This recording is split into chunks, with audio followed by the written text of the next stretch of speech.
Hello, Giants fans. Welcome to Giants Baseball 101. I'm Gabe Vaughn, your host. We're still kind of in a weird spot as far as where the Giants are, and there is not a whole ton to talk about. So I really just wanted to touch on a couple of concepts, and we're going to start with the interesting new pitch that Ross Stripling has just added to his arsenal and that he's going to be looking to master as he goes into 2024. And he is calling it the Deathball. And I mean, obviously you see in that he's trying to just look and sound aggressive to everybody, and that makes sense. But it's just, I think, a good idea to break down what it actually is and then just try to predict in the best way possible how that's going to turn out. So essentially, it's basically a type of a slider that he's throwing, and although it does have spin, it's thrown with very little spin efficiency. So it primarily moves downward, I would assume, just because of gravity.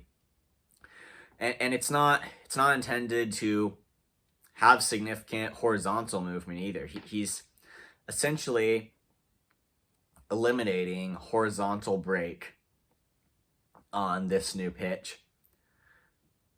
And just the way it would be intended to work in conjunction with a fastball is that it starts high and it drops low. So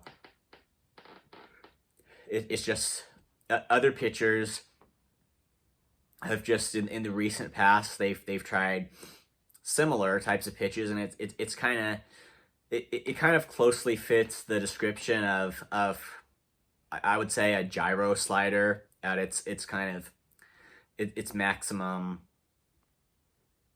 kind of a maximized gyro slider, I would say. But the essential goal of this pitch is just to break downward on hitters. Like he's going to make it drop, and for him, increasing his swing and miss tendencies would be a big thing, because they weren't as high as he really wanted them to be in 2023, and that's something that could correlate into results in 2024.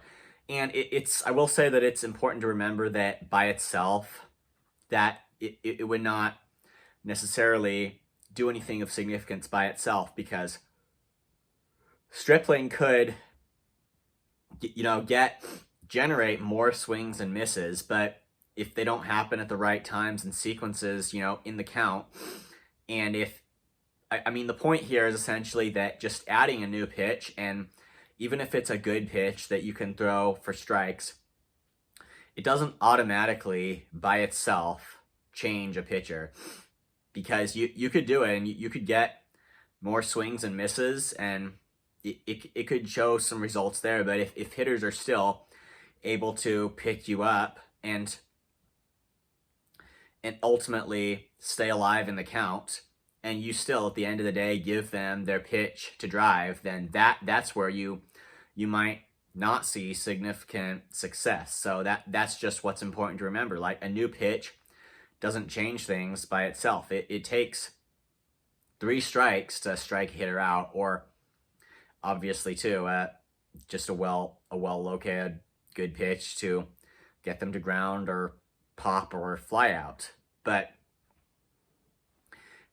I mean, it's just, in a sense, we have to.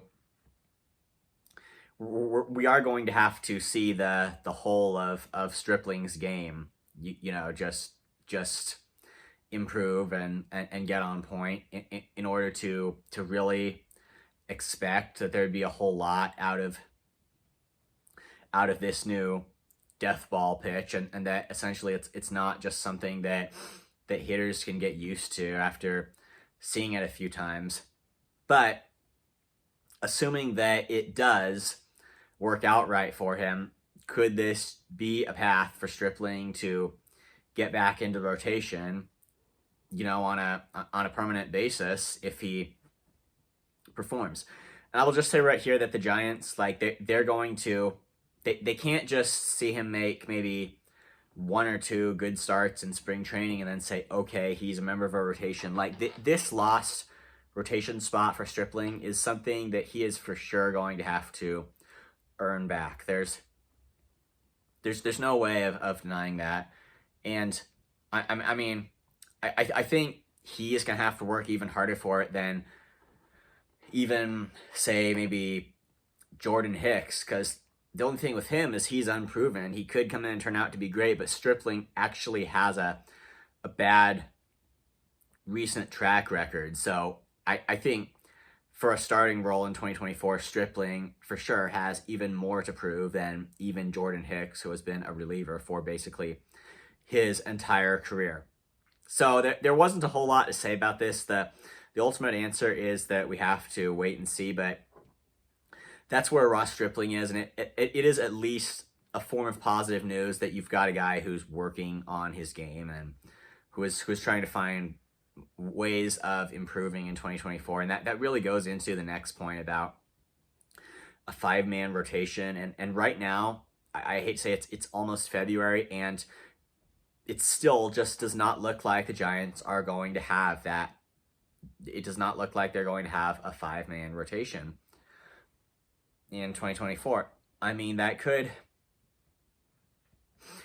change for sure, but right now I just don't see it filled up with guys that you can actually rely on. And I mean, they definitely they could, but it would involve stretching guys into starters that aren't completely dependable, so it's I should probably revise that and say right now there's just no way of seeing them having a full strong 5-man starting rotation, and that's just not, it's not a good thing for the Giants. They've still been slow in free agency, and it is worth noting that Blake Snell is still on the market, and like why the Giants haven't pursued him more heavily. I mean, maybe they have. It's the kind of thing that you don't know a whole ton of what goes on behind the scenes, but I wish there was more evidence that the Giants were